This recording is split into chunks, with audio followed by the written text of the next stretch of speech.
Welcome to Now for Someone Completely Interesting. I'm your host, Ben Poulin. When we think about the annual Centerfield Music Festival here in St. Paul, a name that often comes to mind is, well, he's local, international music recording artist, Brett Kissel. Yes, he was the headliner for the first ever Centerfield Music Fest, and after being shelved for the past 2 years, he's back to relaunch a much-needed return to normal. Now, when I think of Centerfield Music Festival, I have a different name that actually comes to mind with this event. In fact, if it wasn't for this guy sitting across from me right now, we wouldn't have this great event.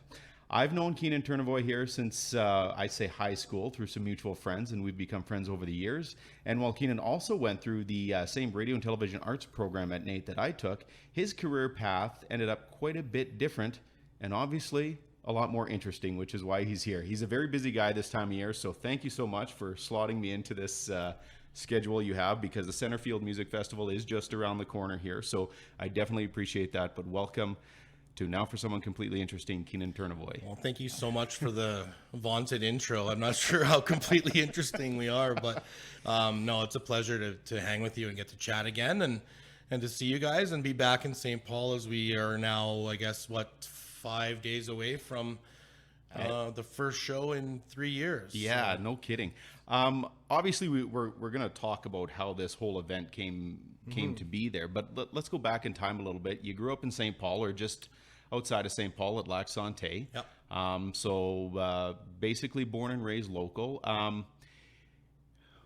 I went into the RTA program kind of right out of high school. You had a little bit of a different path with that. So obviously that's a big factor in what led to where you are today. So how did you end up kind of going into that program? And you were on the television side of it, not on the radio side. Yeah. So of course the joke is that I should have went to radio because I have a face for radio, right? I've never heard that one before. Yeah, exactly. Yeah, you know what, Ben, like you, and we played hockey together and against each other growing up. My dream was to be a sportscaster, like pretty much every, sports playing, hockey playing guy from the prairies wants to be. It's either a pro athlete or a sportscaster or a sports journalist, or be in that world. And that was my goal and my dream as a kid. But I didn't get to that point, to the RTA program that we both took for a while. I started out of high school. I went right into NAIT. So I'm one of those weirdos that's got two different NAIT diplomas, but took marketing and business administration. Okay. And then after that, I had always kind of, my second fallback was maybe to be a teacher. Okay. And so I finished the marketing program when I was 21, I think I was done it.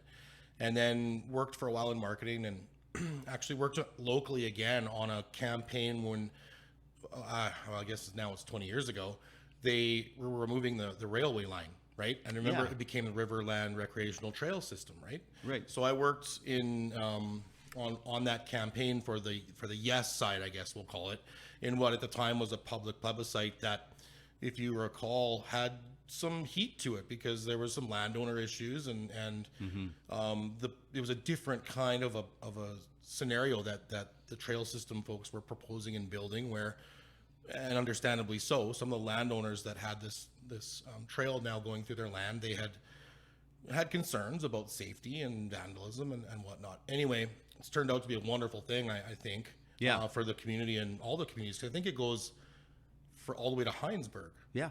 Right. Yeah. And I don't know if you've heard of our run that we do here, the Iron Horse Ultra. It's a big part of that too, right? So it's a positive stamp on the area for sure for outdoor recreation. Well, and it's great to have that ability to also have people just say, you know what, we've got nothing to do today. Let's rip down the trail and go and have a burger and I'll point or whatever, right? So I worked on that, and then when that was finished, it was about a 6 or 8 month thing. I went back into school to start to do the education program. Quickly learned that as much as I kind of thought it would be what I wanted to do, it just didn't hit me. I loved it, learned a lot of great things, but I couldn't see myself doing it for 50 years or whatever, right?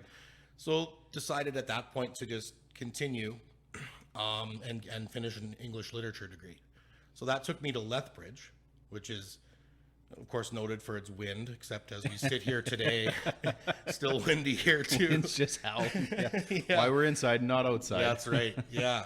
But all the while, I've been applying to the NAIT RTA program, the Radio and Television Arts program. And as you know, Ben, it's quite a process to get in. You have to do job shadow and interviews. And so I unsuccessfully tried a number of times. At this point, I'm about 25, 6, 7 years old. And I got the letter. I just thought I will do this one more time. And if I have to pause my English degree learning, I'll do that. Go take this program and then go back to the university stuff if I ever need to, right? So I did get in eventually, took the TV side, and it was fantastic, like a wonderful program. As you know, like you kind of, for sure, you learn things in that program that help you with no matter what you end up doing, whatever your vocation is. Yeah. And NAIT's intense, right? As we know, they condense a lot of stuff into a very short period of time. At any rate, some of my mentors and teachers there, again, I was a little older, so they kind of said, you're a pretty good writer, of course, being an English literature program, and I was grateful for that compliment. And they said, try something bigger. So I went to Vancouver, and at that time, the Vancouver Olympics were around the corner. So my plan was to work there and then try to get on with the broadcasting consortium for the 2010 games in Van. Well, Vancouver's not an easy place to live on a shoestring budget, right? No kidding. So ended up being there for 4 months through my practicum, stayed on for a number of months, 3 or 4, and then just realized that I just couldn't swing it. When 10% or 15% of your monthly income is spent on your bus pass, it doesn't leave you much, right? So then, that brings me back, finished the English degree in Lethbridge, and then ended up working at the government of Alberta with another number of mutual friends that you and I have. Right. Very thankful for them for kind of helping me get situated there. And that led me into another marketing job with a company which was an agricultural retail business. Okay. Called Andruco Group. Yeah. Remember those guys? I do actually. Yeah. The big blue tanks. Yeah. So worked there for about 6 years in the agriculture business, which of course around here is one of the main industries, right? In central Alberta and northeastern Alberta. And that's where the entertainment stuff started to happen. So, right? Like weird. Because farmers listen to music, right? Well, yeah. And you know what? So you want to jump right into that? We can. So we're working in the marketing game and trying to stand out as a business. And one of the things that we always tried to do was, focus on experiential marketing. So that meaning, rather than posters and billboards and fridge magnets, we wanted to have people join us, experience our culture as a business, and have fun and associate our brand with that. And always there was a work element to it, whether it be, education wise or just team building or whatever. So at that time, we had approached the Camrose Kodiaks, because head office was in Camrose, Alberta. Okay. With this idea of harvest hockey hooky. Okay. Yeah. There's a lot going on in that. Say that 3 times fast. So what that was we had this idea. It's like, okay, we're pretty centrally located. All of our locations around the province were roughly an hour and a half or 2 hours away. So the Kodiaks were in love with this idea. And what the idea was we would hold a game in the afternoon after harvest was over. So this is mid-November. Yeah. And together with some sponsors and with the Kodiaks and the AJHL, we'd move a game from the evening and hold it at like 3 o'clock and invite all of our customers and 4-H groups and local ag societies, anyone involved in the agricultural game, to this harvest hockey hooky. I'm using air quotes, which you can't see obviously, but now we know. But now we know. And it was wildly successful. It was great. So that was the first time we did it. We had, the place was sold out. People loved it. It was a nice little, I think they felt the appreciation and the fact that we were able to treat, kids from 4-H and all the ag societies and the rodeo groups and whatnot to this hockey game experience, which was hosted by Danny Hooper, by the way. Okay. Yeah. So we brought Danny in, and of course Danny's legendary in Alberta and across Canada and now the world. as an auctioneer and an entertainer, but also had a music career and still sings. And a morning show host And on the radio. Yeah, on the mighty 840. Yeah. At the time was 790. 790, that's right, yeah. CFCW, right? So that went great. Yeah. So then obviously about 6 months later, we kind of say, well, should we do this again?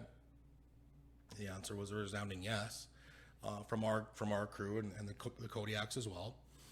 But we said, what else can we do to pump this up a little bit, like add another element to it? And luckily, I'm from St. Paul, and the country music star that you referenced off the top, also from here, and our families had been close. Yeah. Like we all are out here. You're 2 degrees of separation from Absolutely. everybody, right? Yeah. And I had known Brett since he was a kid, and had an opportunity to connect with him through his folks. And so I called him and said, hey, it's been a long time. I know that you're very busy. At the time, he was on his Airwaves tour. So Airwaves was one of the songs that really launched Brett, right? Yeah. And this is 2015, I believe. Called him and said, this is our idea. We do this harvest hockey hooky thing, but look, this is an agriculture thing. You're from a cattle ranch, 110-year-old cattle ranch in the same neck of the woods. There's connection here. Obviously, the story fits, right? Yeah. Would you come and do a show after this thing we're doing? He goes, well, I love the idea. And I said, okay, well, that's a good start. That helps. And he's like, okay, well, let me think about it. I'll put you in touch with my agent. Have you ever done something like this? And I'm like, well, no. I mean, we've brought Wayne Lee, the hypnotist, in to like our high school a couple times or whatever, But what we did have was 2 things, which were very important: an artist that believed in the concept and was excited by it. Yeah. And then we also had begun a relationship with a legend in the entertainment world. This guy is an incredible person, and he's been our mentor, mine and my business partner, Jonathan Casa, who we have Troubadour together that put on Centerfield Music Festival and Right. done some other things. But the guy that I'm referencing here that became our mentor was Larry Werner. And Larry Werner was one of the founding fathers, I guess, for lack of a better term, of Big Valley Jamboree. Okay. Wow. Yeah. Wow. Lucky get. Right? Yeah. Right? If you're going to learn from the best, Well, right? right. Yeah. So Larry at the time was still heading up Panhandle Productions and the Big Valley Jamboree. But we'd cross paths in Camrose, because obviously that's where the Entruco Group head office was.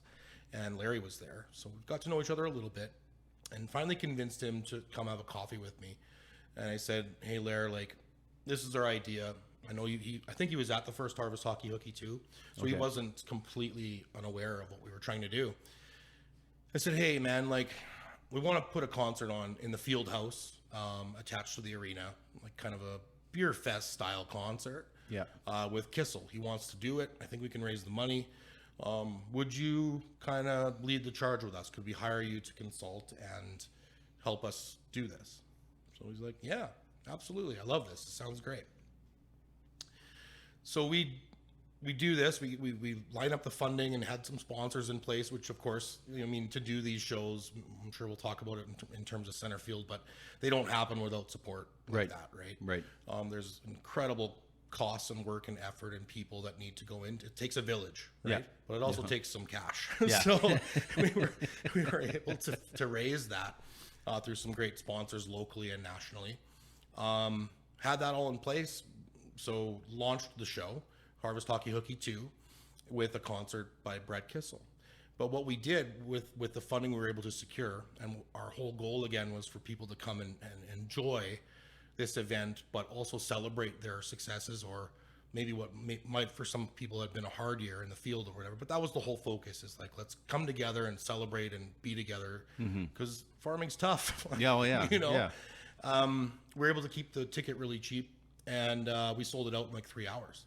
So our first ever event we're doing, we're kind of going, okay, well, this is great, But again, Larry's kind of helping us through everything, and grateful for that, forever grateful, because end of the show, it's just a blast. We have an incredible time. Brett was rocked. Like he was awesome. As you know, like he's one of the best showmen in the game to this now, and he keeps getting better and better and better. His live performances are something else. He's been called Canada's Garth Brooks. Yeah, a lot. And he brings a lot of energy. I know that. Yeah. On the stage, he is that. Yeah. He's incredible. So after the show, he kind of comes up to myself and John and Larry and said, guys, this was really good. Like, he goes, we've been on this tour.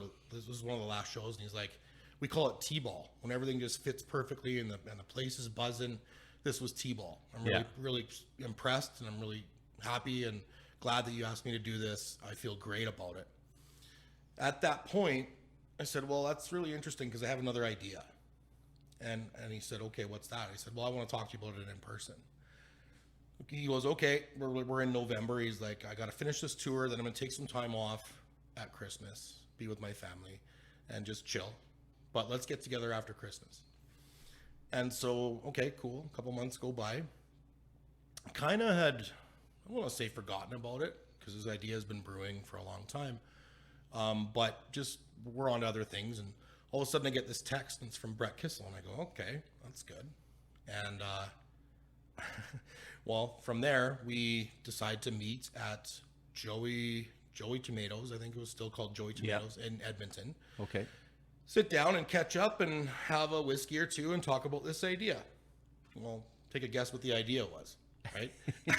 So we catch up for a little bit, have our pop and how you doing, how's the family, all that. Yeah. And so then he goes, let's cut to the chase. He goes, what's your idea? And I said, well, because he goes, I kind of have one too. And I went, well, this is kind of fun. Call the waitress over and we're like, hey, can we have a couple pieces of paper? And she's like, yeah, no problem. We both get a pen. Okay, write down what your idea is. Yeah. So I wrote my idea down, and it was hometown homecoming, JC Ballpark, Brett Kissel returns. Right. Brett writes down and draws this diagram out. And if any of you have met Brett, that's what he does. He writes everything out, and it's a diagram, and there's 56 pages of notes immediately, right? In the best penmanship of all time. It's crazy. But he writes down hometown concert, St. Paul, JC Ball Diamond. Well, okay. So you're on the same page. Literally. Yeah. Right. So yeah, I mean that's where the brainchild of this whole thing came from. You could have done this. I guess it would have been the hard way. This still could have happened. It still could have been as successful. Do you think it would have taken off as well as it did? Because at the time, Brett Kissel's and he's international at this point now. Mm-hmm. If you built this event, you promoted it, you sold it. If he wasn't the first headliner, do you think it would have taken off the way it did? Absolutely not. No. So did he kind of set you in contact with the I guess the right people, so to say, being an insider on the international scale of this business? 100%. So a few minutes ago we referenced you need two things. You need an invested artist and kind of a mentor to lead you through things. Well, now we had both. We had Brett invested in the idea to come back home. He hadn't played here in a long time. Right. And Larry Werner was still on our team. He agreed to help us set this up because this is a very different animal now that you're outdoors building everything from scratch basically, rather than being in a field house. So we had those two elements in place again. But I think, and I'd ask the same question of you, like as we grew up in the same time that we did, it was almost like we didn't get a lot of that out here. Right. Yeah. I think there was a couple of attempts. I remember being quite young, and I think there was a rock fest that tried to come through once, and there was maybe a George Fox concert that I remember at what we call in St. Paul the Garlic Dome. Yeah. I recall that, I think. But do you remember a whole there was never. And it kind of pissed me off because it's like, well, why can't we have nice things, or to that scale? Yeah. And you've proven it perfectly the way this has been done, that a small town local person can have this idea and just, talk to the right person, do investigate. I mean, it's not just Brett Kissel. Like, I mean, you found the right people to work with. Like you mentioned your partner there, and then I'm sorry, Larry Werner, yeah, Werner. Who was consulting with us for Yeah, sure. And Jonathan, my business partner, who you Ben may have met him in our travels and tribulations and trials. Whether I remember or not, he's a wizard too. He's a technical wizard and a logistics guy, and actually was on tour with bands like Metallica and Muse. Right. So he knows his way around the technical side. Yeah. Me, I've got this marketing stuff in my head, right? Yeah. And then again, we've got the leader with Larry, and we've got the invested artist and visionary that Brett is. Right. So all those ingredients came into play perfectly. So, but I will say this, without the support of the town of St. Paul, who from the get-go loved the idea, but were like, how do we do this? Right? And I said, well, it takes a lot of work, a little bit of guts and money. right. Yeah. So, and I remember one of the things that we, again, because it hadn't really been done, right? We went to take a tour of the Ball Diamond with, at that time, Mayor Glenn Anderson and Trevor Katowich, who's the fire chief here in town, and a couple of the councilors, and looked at the Ball Diamond and said, well, we can probably get 3,000 to 4,000 people in here. Yeah. And the resounding reaction was, no way. Like, we can't do that. Not because we couldn't do it, but just if you think 1,000 people, it's a lot of people. But that's a big space, right? Yeah. So obviously you take into account the stage takes room, and the tents take room, the sponsor tents and everything. But also it's only about 2 or 3 square feet per person that you map out. Yeah. So we did that, and the numbers came out to like 3,000-4,000. You could comfortably do. Right. So we had to kind of like build this all together, right? And we did that in lockstep with the town, who have been incredible supporters. Without their contributions and willingness to get creative and do this and have a vision alongside us and buy into what we wanted to do, and the whole purpose here is like, let's do this because we can. You know, and we should be able to, and it's great for us. It brings thousands of people into this area every year. Well, except for the last couple, right? Wow. It's been a struggle for everyone on that end. So So they've been tremendous, and I want to thank them. And I do that every opportunity that I can, because without that support, like, this could have been a shutdown right away, and this never happens. Well, it's as simple as saying, like, what if the town said no to using the Ball Diamond? What was there a plan B? Was there another place that you could possibly conceive doing something for this town? Yeah. Or do you think maybe in the back of everyone's minds, it's about time we get something nice? Well, I think a bit of, I do think that. I think it was the perfect storm with Brett coming back, right? And his trajectory at the time with his career. Yeah. It was the perfect storm. And so, I think the timing was perfect, and timing's everything, right? Yeah. The other contingency plan that we thought about and had preliminary chats about was the soccer field.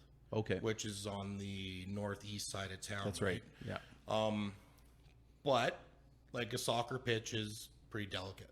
Yeah. Right. So you start rolling track hose and big semi trucks and stuff on it. It just didn't really work out. Right. But our vision from those 2 pieces of paper at Joey's in Edmonton was the JC Ball Diamond. Yeah. And it's proven to be an incredible facility and venue for it. Yeah.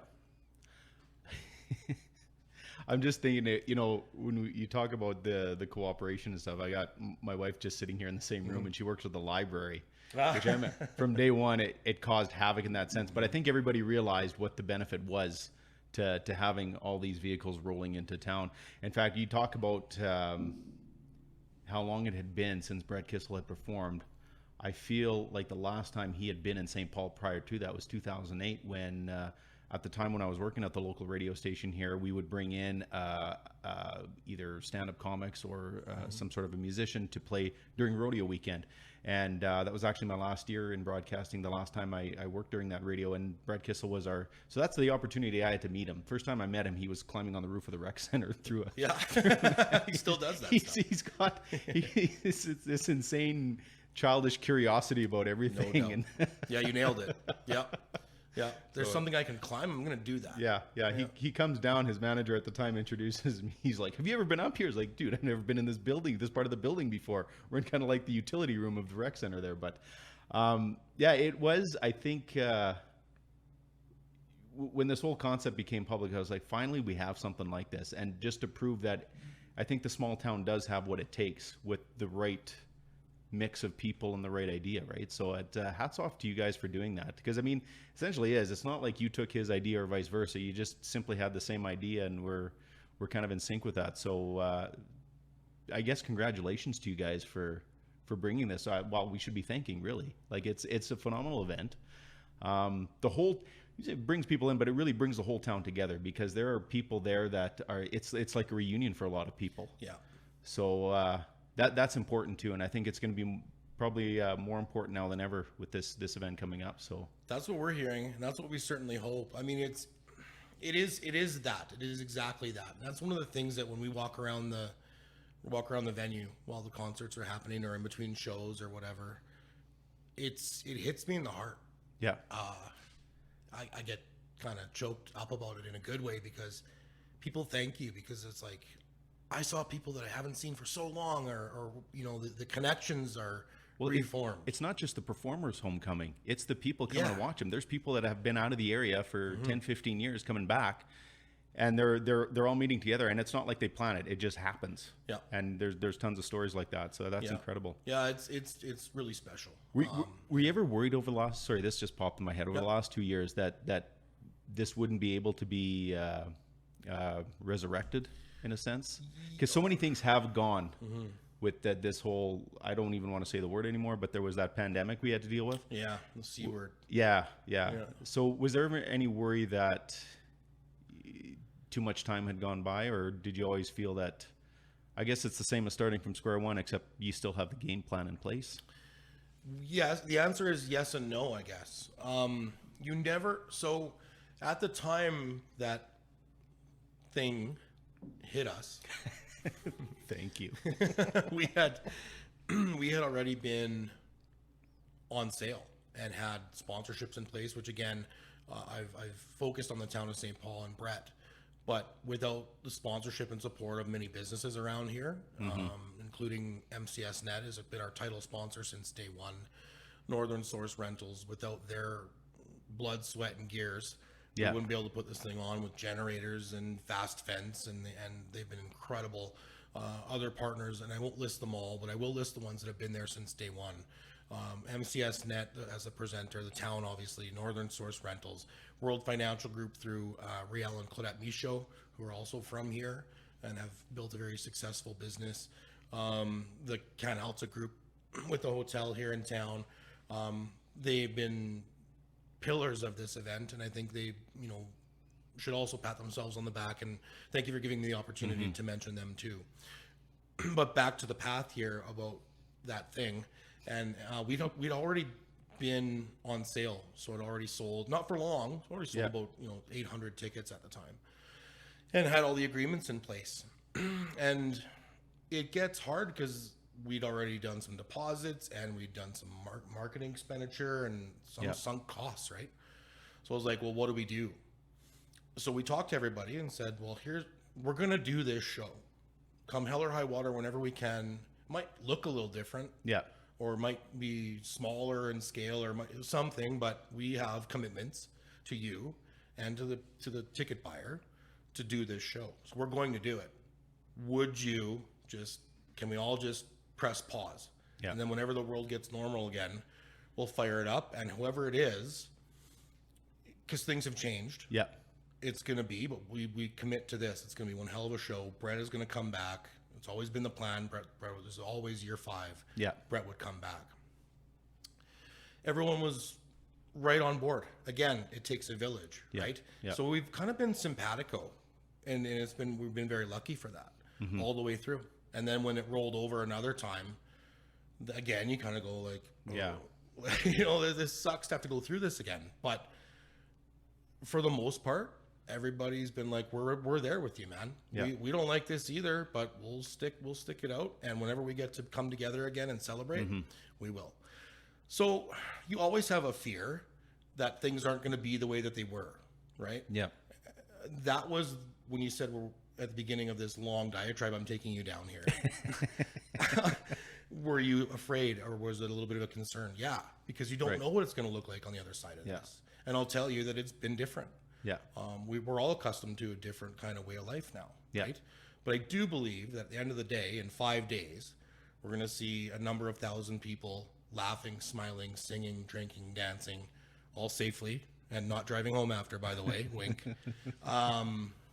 Doing what has made this event successful, which is coming together and enjoying people, community, and music in our hometown. Well, how's that? Perfect. I knew I could count on you to deliver on that one. You know what, Keynon, it's been far too long since we got together. And you know what? It's funny because we were talking just before we started recording here, and about how this little podcast has been nice for me to reconnect with people. And I've learned something about people, and like now too. Something I may have to bring you back on for is that whole episode with the Iron Horse Trail. That's fascinating to me because I actually didn't know you were that involved with the creation of this. So that's 2 huge things that you got your name attached to here. So that's pretty impressive. Well, yeah. Now that you say that, and I guess you do look back and go, that's pretty cool. Yeah. You know? I think so. Absolutely. Yeah. So thank you for that. I mean, this is always home, right? Yeah. You go away and you go do your thing. You know, I now live in Edmonton, but as you know, and some of you that are probably listening, my family still lives here, has a business here, and we are here a lot, and it's still home. It always will be. Right. So to come and make an impact with the festival like that we've done, and to be truthful, it was never supposed to be. It was a 1-year thing. Like in our heads, it was one and done, right? So I'll tell you another funny one, if you'll allow me. Absolutely. Technically, it's your show. We're with Larry. We're this Larry guy that keeps coming up, but again, like legend, like just the coolest human being, and we wouldn't be here without him. Kind of leading the way for us and helping us. We're driving around and we get a golf cart because during that festival, we probably walk like 50,000 steps a day. Your feet are pretty beat up afterwards. So we're driving around in the golf cart and he goes, "Take a look." I said, "Take a look at what?" He goes, "This was a ball diamond yesterday. This is right before we're going to crack the gates." Yeah. He goes, and at this point, again, this is year 1, there's a lineup from the ball diamond all the way across to where the landing pad is and wrapping around the block. And he goes, "You feel it?" And I'm like, "Well, I'm kind of scared." You know what I mean? But he goes, "No, this is how this is supposed to feel, dude." He's like, "Congratulations." I said, "Congratulations for what?" He goes, "We have a festival on our hands here." I said, "What do you mean?" He goes, "Well, don't hate me." I'm going, "Uh-oh. That stage is already booked for next year, and I booked it for 2 nights. You're doing it again." But when they know, they know. Yeah. The experts always know. I get a little bit chilled there when the way you described that the moments before, right? When you're about to see, because once that unfolds, you're going to be lost in the moment anyways. And but that calm before the storm, like when you get nervous before a big hockey game or something like that. Yeah. Yep. Anticipation. Yeah. So we're going to wrap things up here, Keynon, but I always ask the same question here to all my guests here. I've got you here on this podcast. It's called Now for Someone Completely Interesting. So you're sitting here as someone who I obviously think is completely interesting, but a lot of people like to know, who as an interesting person would you, and I'm not saying they would have to come on the podcast, but if you thought of someone that might make a good guest for the show, who do you, what's the name that would come to mind for you? Good one. So from around here? Anybody. In the world? Well, maybe someone you know. Okay. I think that an interesting person that you should approach to come on this show is, because everybody's interesting. Well, when you dive in, absolutely, right? And that was the whole point of my podcast initially. Yeah. So yeah. Okay. Wow. Interesting question. I'm going through the Rolodex here. If you'll allow me a second, to just think through this. I think that an interesting person that you should have on this podcast. You know what? We've talked about him a lot already in this show. Brett Kissel. How about that? You're the second person to name him. Yeah. Yeah. Another mutual friend of ours, Darren Watson, also named him. So okay. Yeah. Well, we'll see. We'll see. Yeah. I know he's a busy guy. Well, I would in a heartbeat work my schedule around anything he had. But I know a guy who knows a guy.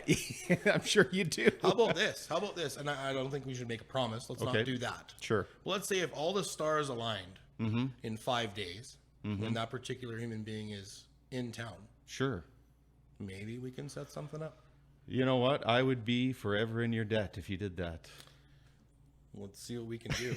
You know, we've been able to pull a festival off. I think we can line something We can do a 30-minute podcast. I don't know if 30 minutes is enough for Brett Kissel. I've heard him once he gets rolling. You'd probably you'd get about from the ages of 5 or 6 when he picked up a guitar. You'd get to about the age of 9 or 10. There you go. At that point, but let's see what we can do. Maybe we can make it happen for you. Excellent. Once again, this is Keynon Ternovoy.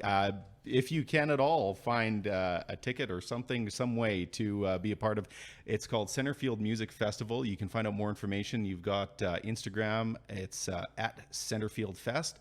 Facebook, Centerfield Music Festival, and your website is 3 W's and a dot, centerfieldmusicfestival.com. Awesome. Once again, this has been Now for Someone Completely Interesting. If you've enjoyed the podcast, please make sure you give us a like and subscribe. You can find us on your favorite podcast provider by searching Poolin Radio or Now for Someone Completely Interesting. And of course, he has been just that, the one and only Keynon Ternovoy. Thank you, man. Congratulations on your podcast and the success. It's been really, really fun, and we got to catch up more often. Thank you. Absolutely. Thank you.